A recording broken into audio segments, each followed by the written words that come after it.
Bonsoir Nadine Morano. Bonsoir. Merci beaucoup d'être en direct avec nous depuis le Parlement européen, député européen Les Républicains. On parlera de la dissolution dans un instant de cette éventualité-là. Mais d'abord, je voudrais revenir sur une scène. Nouvelle journée électrique aujourd'hui à l'Assemblée. Regardez, écoutez cet échange tendu entre Edwige Diaz, député Rassemblement National, et le ministre Darmanin. Vous feignez d'ignorer ce qu'est une motion de rejet. Très sincèrement, ça n'est pas au niveau et je pense que les Français continueront de vous le reprocher. Mais moi, j'ai une dernière question pour vous, monsieur le ministre. Qui a peur du débat? Moi, je pense que c'est vous qui refusez de proposer aux Français un référendum. Vous auriez pu débattre ici et maintenant. Plutôt que réclamer un débat, vous auriez pu l'accepter dès hier. Vous êtes incohérents. Comme d'habitude, le Rassemblement national vit des problèmes et ne veut aucune des solutions. Vous avez désarmé nos policiers hier, vous avez désarmé nos préfets, vous désarmez les Français et vous allez vous réjouir au prochain fait divers. Vous faites la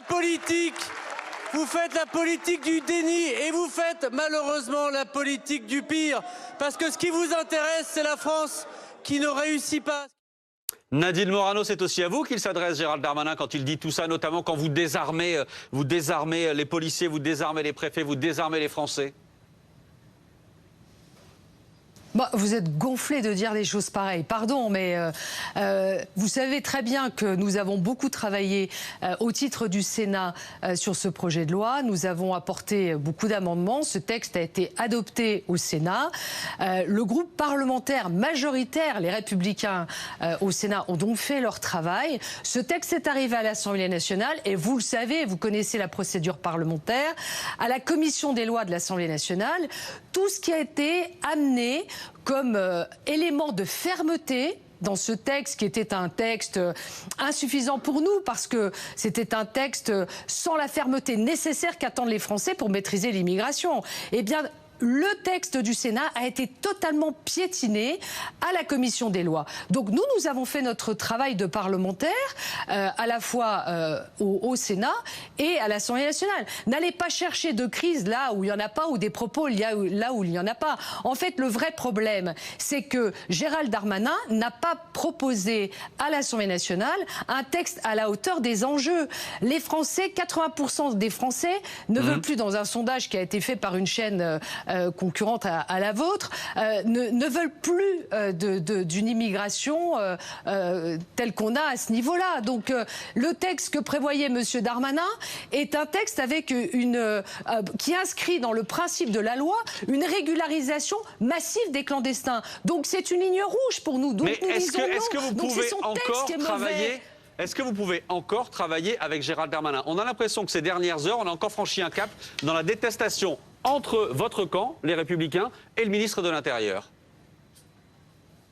Mais il ne s'agit pas, pardon, mais je ne comprends pas pourquoi parler de détestation. J'ai entendu les propos très désagréables et inutilement agressifs de M. Darmanin, dont on comprend qu'il a du mal à digérer la claque qui lui a été infligée au Parlement, à l'Assemblée nationale, avec cette motion de rejet de son texte qui a été adopté.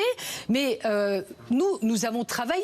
Je vous rappelle que jeudi dernier, donc il y a pratiquement une semaine, nous avons déposé 2 textes à l'Assemblée nationale. 2 textes. Une proposition de loi constitutionnelle, justement, pour redonner à la France cette nécessité absolue et ce qui changerait vraiment notre destin en matière migratoire. Et donc, un texte une proposition de loi constitutionnelle qui permettrait justement de redonner la parole aux Français et donc de passer par un référendum.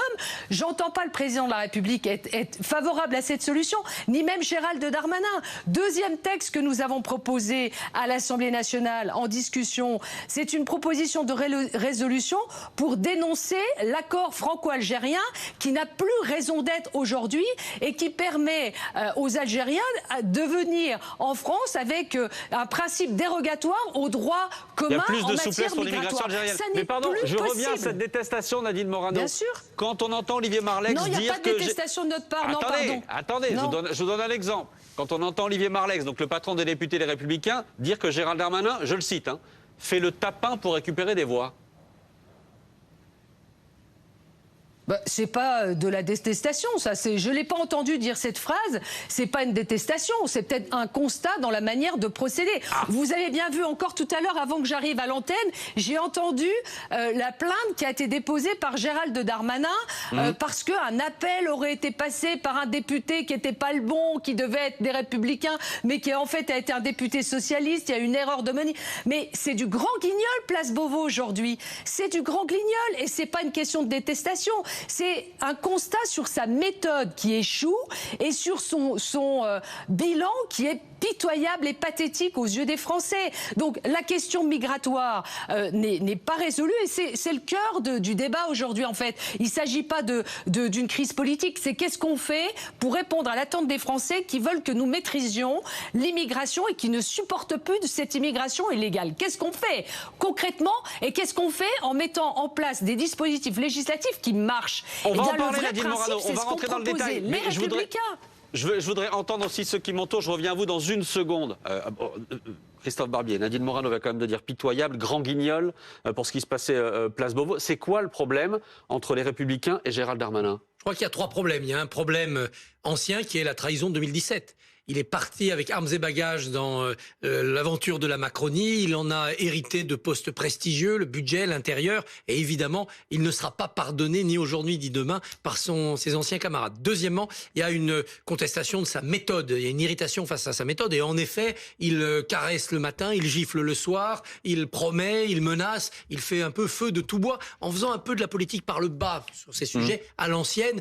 Ça peut être amusant, mais ça manque un tout petit peu de hauteur de vue. Troisièmement, il y a aussi un problème, c'est qu'il pouvait, Gérald Darmanin, arrimer à la Macronie pour le futur bilan le durcissement sur l'immigration. On sait que Macron est un peu fuligineux sur les sujets régaliens. Avec Darmanin, sur l'immigration, il était en train de devenir un homme d'acier, comme avec Attal sur la laïcité et l'école. Et Darmanin lui apportait ça. Donc il fallait absolument empêcher l'opération pour que la sécurité, l'immigration, ça reste pour la droite. Anna. Mais il y a clairement un sujet personnel entre Gérald Darmanin et les LR. Il faut voir les mots abominables. D'ailleurs, Nadine Morano était très dur. Mais celui qui est le plus dur d'entre tous, c'est Olivier Marleix, le patron des députés LR à l'Assemblée nationale, qui n'a pas un mot. Mais enfin, il dégouline de haine contre Gérald Darmanin. Et je veux vous dire, c'est qu'il y a même une jalousie dans cette affaire. C'est-à-dire que Gérald Darmanin, c'est le fils préféré de Nicolas Sarkozy. Nicolas Sarkozy est encore le parrain de cette famille politique. Nicolas Sarkozy, chacun de ceux qui va le rencontrer et lui baiser la babouche a le droit au compliment de Nicolas Sarkozy sur Gérald Darmanin. Gérald Darmanin qui a fait même l'objet d'un portrait dithyrambique de Sarkozy dans le dernier tome de ses mémoires. Et ça les rend fous dans sa famille. Alors dans attendez, la famille parce qu'il y a Nadine politique. Morano qui veut réagir à distance. Non, mais c'est intéressant de voir. Parce qu'il y a vraiment un sujet de passion personnelle et de revanche. Et de ce point de vue-là, Gérald Darmanin était presque le plus mal placé pour porter ce texte immigration et essayer de négocier avec les LR, dans la mesure où les LR avaient une revanche à prendre contre lui aussi et pas seulement contre son texte. Nadine Morano, vous pouvez répondre à Anna Cabana et Christophe Barbier.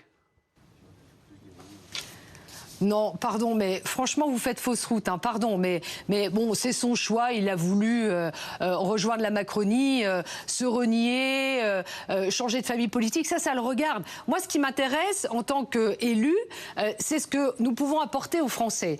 S'il avait présenté un texte qui correspondait à une fermeté, un dispositif législatif qui nous permettait de reprendre en main notre destin en matière migratoire. Mais on aurait voté ce texte. Mais force est de constater qu'il n'a pas fait un texte qui était un texte de droite et de fermeté en matière migratoire. Il a fait un texte totalement de gauche qui est sorti là de la commission des lois à l'Assemblée nationale. Il est là à nous proposer d'inscrire dans la loi le principe de la régularisation massive. C'est-à-dire que vous savez qu'aujourd'hui, il y a à peu près 500 000 personnes qui bénéficient de l'aide médicale d'État. Nous l'avions supprimée dans le texte au Sénat. Elle a été réintroduite à l'Assemblée nationale. Mais ça veut dire que potentiellement, ils voudraient régulariser ceux qui travaillent, alors ça veut dire que, si on regarde, hein, parce que sur ceux qui sont en situation régulière, 400 000 à 500 000 bénéficient de l'aide médicale d'État. Il est estimé, d'après le ministère de l'Intérieur, qu'ils sont seulement 1 sur 2 en étant en situation irrégulière qui en bénéficient. Ça veut dire que potentiellement, qu'est-ce qu'il veut? Régulariser à peu près 500 000, 1 million de personnes. Et envoyer de l'autre côté de la Méditerranée. C'est pas du tout les chiffres qui sont avancés par le gouvernement. C'est pas du tout les chiffres qui sont avancés par le gouvernement. Vous multipliez par 100 au moins ce qui est avancé par le gouvernement. Mais écoutez, monsieur Switek, excusez-moi, vous savez que ceux qui bénéficient de l'aide médicale d'État, c'est pas mes chiffres, c'est les chiffres officiels. Mais c'est pas ceux-là qui doivent être régularisés, ce sont les travailleurs sans papier. Dans les métiers en tension. Dans les métiers en tension, merci Christophe Barbier. Mais vous les lisez, les articles qui sont dans la loi ou quoi?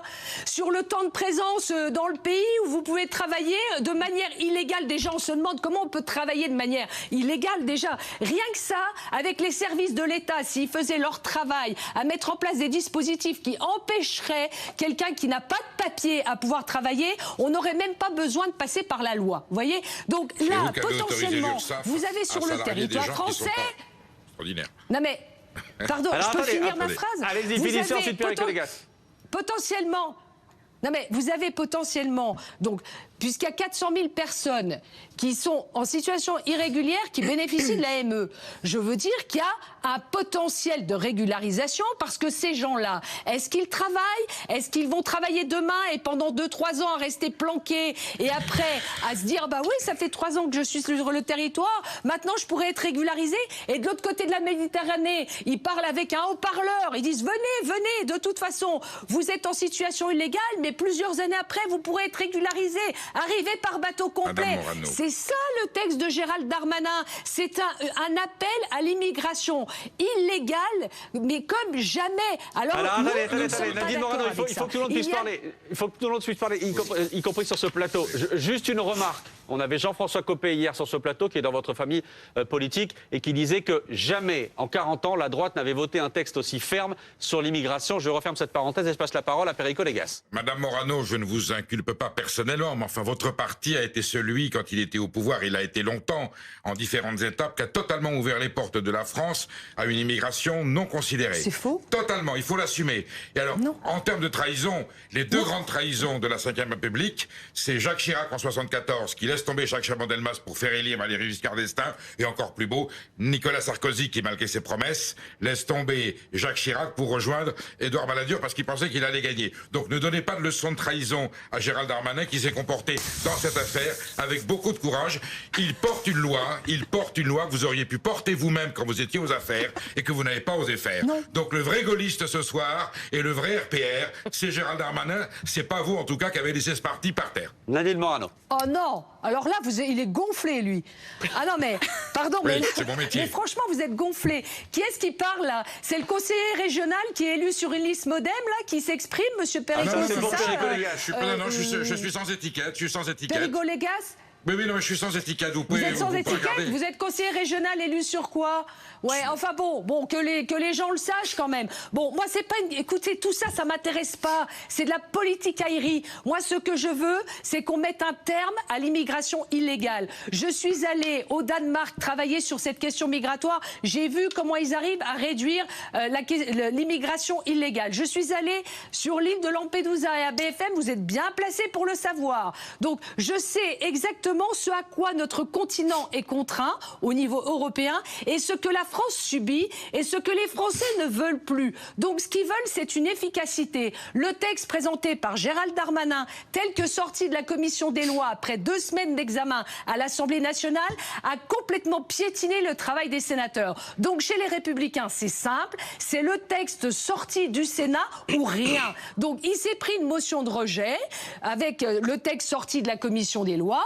Après, si à l'issue de la CMP, le texte n'est pas celui qui est celui sorti du Sénat, c'est-à-dire un texte qui au moins apporte de la fermeté, même si nous, chez les Républicains, nous voulons et nous disons aux Français que la seule façon d'être très efficace, c'est d'avoir cette modification constitutionnelle qui nous permettra de retrouver notre souveraineté en matière migratoire et qui est refusée par Gérald Darmanin, qui est refusée par le président de la République, qui est refusée par les députés Renaissance. Donc nous, on essaye de faire au mieux avec ce qu'on nous donne. Mais nous n'accepterons jamais que toutes les améliorations qui ont été faites soient balayées d'un revers de main. Et donc si la CMP ne sort pas avec ce texte que nous avons durci avec fermeté, et c'est ce qu'a rappelé Éric Ciotti, et qui tient bien ses lignes politiques, et franchement, je le remercie de cette fermeté avec Olivier Marleix. Il vous entend sans doute ce soir, Nadine Morano. Il vous entend sans doute ce soir. Je fais une petite parenthèse encore une fois. CMP, à chaque fois que l'on parle de CMP, c'est cette commission mixte paritaire, 7 députés, 7 sénateurs qui sont désormais chargés de trouver un texte de compromis. J'explique, un peu de pédagogie, ça fait pas de mal dans ce débat. Ce soir, Nora Mani, c'est pour vous. Oui, Nadine Morano, alors en tant que députée européenne, vous nous disiez à l'instant que vous avez été au Danemark. Vous n'êtes pas sans savoir aussi qu'en ce moment, Rishi Sunak, en Grande-Bretagne, a aussi des difficultés à faire voter en fait un texte sur l'immigration, un texte qui prévoit de renvoyer notamment même ceux qui pourraient bénéficier d'une forme de protection. Ça a été adopté aujourd'hui. Oui, non, mais ça a été voilà, mais il a eu beaucoup de difficultés à le faire adopter. Vous, sur quelle ligne vous êtes? Est-ce que par exemple vous seriez... Oui, je viens de le dire, j'ai bien entendu, ça a été adopté aujourd'hui après beaucoup de difficultés, souvenez-vous. Quoi qu'il en soit, est-ce que vous seriez prête, vous, de votre côté, à aller, par exemple, sur cette dimension-là, à se dire que il est possible, par exemple, d'exporter les exilés qui viendraient, par exemple, en France, dans des pays étrangers hors européens, premièrement, et deuxièmement, si ce texte est à terme retoqué par la CEDH, donc la Cour européenne des droits de l'homme, si jamais elle est saisie, est-ce que vous estimez, comme ça a pu être aussi dans le débat, qu'il faut s'asseoir sur cette décision de la Cour européenne des droits de l'homme? Écoutez, donc le Royaume-Uni a adopté ce dispositif. J'en ai parlé à plusieurs reprises, même sur BFM TV, puisque j'étais parfaitement en accord, et le Danemark travaille aussi sur ce sujet, de faire en sorte d'avoir un accord avec le Rwanda, donc sur le continent africain, pour renvoyer sur le continent africain les demandeurs d'asile, et qu'ils restent dans ces centres au Rwanda, financés par les États membres, en l'occurrence, le temps de l'examen de leur dossier. Parce que s'ils n'ont pas à venir sur le continent européen, eh bien, ils doivent rester sur le continent africain. J'ajoute qu'on parle toujours de l'Europe, on évite toujours de parler de l'Union africaine. Enfin, moi, j'en parle régulièrement parce que, à un moment, vous savez, la Méditerranée, elle a deux rives, et l'Union africaine, que nous finançons aussi dans son fonctionnement, doit prendre ses responsabilités, notamment sur sa jeunesse. J'ajoute que moi, je vais même plus loin, parce que le Danemark a pris une autre disposition. Il a pris une disposition pour mettre en place au Kosovo un centre pénitentiaire dans lequel tous les étrangers qui ont été condamnés à des peines au Danemark effectueraient leur peine dans un centre pénitentiaire au Kosovo. Et ça, vous dites oui. Et ça, vous dites oui. Moi, je dis oui, exactement, je dis oui. Il y a plusieurs dispositifs aussi pour libérer nos prisons. On peut aussi renvoyer dans les pays d'origine, en finançant d'ailleurs, en aidant au financement le tarif de leur séjour en incarcération, d'y participer pour que les étrangers puissent être incarcérés aussi dans leur pays d'origine. Ça libérerait des places. Donc, et on a pas mal d'étrangers dans nos prisons, comme vous le savez. Donc, Nadine Morano, oui, en vous entendant là ce soir et en disant, par exemple, que vous êtes prête à renvoyer dans un pays tiers ceux qu'on expulserait de France, y compris si ce n'est pas leur pays, j'ai l'impression que vous êtes encore plus dur que votre parti, les Républicains, encore plus à droite que les Républicains. Non, parce que, vous savez, Éric Ciotti est allé aussi avec une délégation au Danemark. Nous avons travaillé au Danemark avec le ministre de l'Intérieur, qui est en charge d'ailleurs de ces questions. Et je peux vous dire que ça fait consensus au Danemark, quelle que soit la couleur politique qui est au gouvernement, puisque à l'heure actuelle, ce sont des socialistes, des sociodémocrates qui sont au pouvoir au Danemark. On ne leur fait pas de procès en racisme ou en étant d'extrême droite être... Non, il y a un consensus au Danemark pour préserver leur mode de vie, pour préserver leur cohésion nationale. Et c'est pour ça que c'est extrêmement important. D'ailleurs, la question migratoire ne devrait pas faire autant de drames en France à partir du moment où on se met d'accord sur le fait de dire il y a trop d'émigrés dans notre pays. Et si, Nadine Morano, et la deuxième question c'était, est-ce que si à terme on est condamné par la Cour européenne des droits de l'homme, est-ce qu'il faut s'asseoir sur cette condamnation ? Écoutez, moi, ce qui m'apporte, moi, c'est de reprendre en main notre destin Donc en matière il ne faut pas migratoire. suivre les ça, condamnations éventuelles de la Cour européenne des droits de l'homme.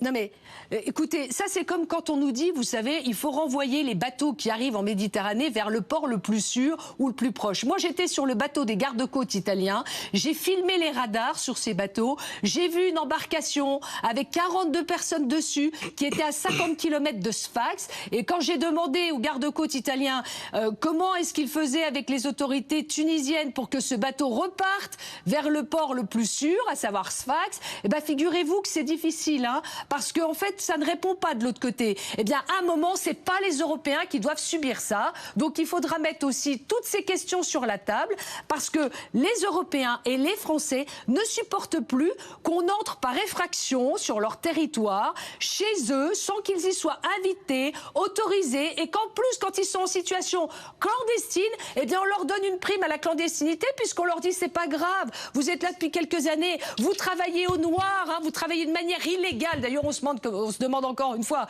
comment est-ce que les autorités... Vous savez que vous avez des chefs d'entreprise qui ont besoin de cette main-d'œuvre. Ils le disent. Oui, il y a des chefs d'entreprise qui disent qu'ils ne trouvent pas de main-d'œuvre. Donc il va falloir aussi répondre à ça. Eh ben, le sujet, mais ça c'est comme la politique familiale, vous savez, moi j'entends toujours, oh là là, il va falloir avoir recours à l'immigration parce que nous avons une courbe démographique qui devient négative. Aujourd'hui, bah c'est sûr, ils ont mis par terre notre politique familiale, alors que nous, quand nous étions au pouvoir, nous avions une politique familiale généreuse et efficace. Aujourd'hui, on nous dit quoi? Il faut avoir recours à l'immigration et non plus à une politique de natalité. Eh bien la droite, c'est quoi? C'est vouloir une politique de natalité, une politique familiale puissante, parce que nous voulons assurer le renouvellement des générations sans être obligés de se dire il va falloir avoir recours à l'immigration. On vous entend, Nadine Morano. Pareil, une question sur la dissolution. Question sur la dissolution. Vous dites chiche ce soir? Oui. Mais pourquoi voulez-vous que je dise chiche ce soir? Je veux dire, ça relève uniquement des prérogatives du président de la République. Ça le regarde, c'est pas mon sujet. Moi, mon sujet, c'est comment est-ce qu'on peut faire voter au Parlement des dispositifs qui soient efficaces. On a fait des propositions au président de la République. Éric Ciotti avait même écrit personnellement un courrier pour faire des propositions au président de la République qui était resté lettre morte. Donc, nous avons déposé des textes à l'Assemblée nationale. Là, encore une fois, on s'est confronté à un mur en ce qui concerne M. Darmanin. Et ben là, il s'est pris une porte avec en pleine face avec la motion de rejet. Ça a été un désaveu cinglant parce qu'en fait, il n'accepte pas que les Républicains puissent apporter des propositions concrètes et efficaces. Mais je vous parlais de la dissolution, Nadine Morano, parce que c'est une des pistes qui est sur la table aujourd'hui de sortie de crise éventuelle. Mais non, vous inquiétez pas, il ne veut pas de dissolution. Avec un certain nombre de voix, notamment dans la majorité, qui commence à donner cette éventualité-là. Et je voudrais que l'on voit avec Lisa Adef ce soir, puisqu'encore une fois, ce mot dissolution revient. Lisa, et je reviens à vous, Nadine Morano, dans un instant. Si des élections avaient lieu aujourd'hui, alors on va rester prudent, évidemment, parce que c'est très hypothétique, parce qu'on a pas mal de sondages ces derniers temps, mais qui ne sont pas forcément sur des législatives. Absolument. On va regarder quand même ce qui pourrait se passer en cas d'élection. Effectivement, ça nous donne une tendance. Selon les derniers sondages qui nous donnent une tendance, c'est le Rassemblement national qui est en tête des intentions de vote, et ça pour plusieurs élections différentes. On va commencer avec les européennes. Selon un sondage réalisé mi-novembre, la liste de Jordan Bardella obtiendrait 28% des voix, et la majorité présidentielle, vous le voyez, n'obtiendrait que 19% des voix. Et d'après ce même sondage, la gauche est mal en point. Parmi les partis les plus importants en score, la France Insoumise 7%, Et Europe Écologie Les Verts, par exemple, 8%, même si les intentions de vote en cumulé représentent presque un tiers des voix, tout de même pour la gauche. Autre sondage sur les élections européennes à nouveau, Ipsos, cette fois-ci, toujours de novembre. Si la liste Renaissance aux élections européennes 2024 était conduite par Bruno Le Maire, elle recueillerait 22% des intentions de vote contre 29% pour le Rassemblement national avec Marine Le Pen. Dans le détail, le Rassemblement national fait de très bons scores chez les jeunes et au sein des catégories populaires. Et face à la liste de Bruno Le Maire, il obtiendrait 36% des suffrages chez les 18-34 ans et 53% chez les ouvriers. En bref, d'après ce sondage, seuls les 70 ans et plus voteraient plutôt pour Bruno Le Maire. Alors encore une fois, on est prudent avec ces chiffres-là. Ce sont des tendances sur des élections européennes. Et là, on parle de législatives, mais simplement, effectivement, pour avoir en tête ces tendances-là. Est-ce qu'on a un autre indice de ce qui pourrait se passer? Oui, cette fois-ci, c'est un sondage de l'Institut IFOP qui date de fin octobre. C'est sur l'élection présidentielle. La question posée aux sondés était la suivante. Si dimanche prochain se déroulait le premier tour de l'élection présidentielle, pour lequel des candidats suivants y aurait-il plus de chances que vous votiez? Bruno Le Maire obtient 18% des intentions de vote, le Rassemblement national avec Marine Le Pen, vous le voyez, 32%.